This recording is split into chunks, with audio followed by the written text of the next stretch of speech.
đội văn nghệ các tổ chức chính trị xã hội của phường An Lạc xin gửi đến quý đại biểu, quý lãnh đạo lời chúc tốt đẹp và lời chào trân trọng nhất.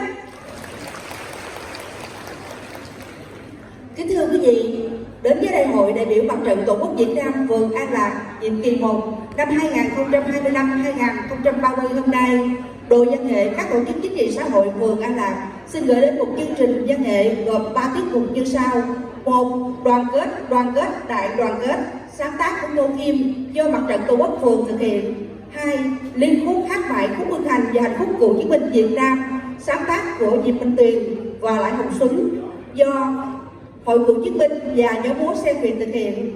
3. Vinh quang Mặt trận Tổ quốc ta, sáng tác của Đoàn Cộng do Mặt trận Tổ quốc và các tổ chức chính trị xã hội cùng thực hiện. Và bây giờ chương trình văn nghệ xin được phép bắt đầu.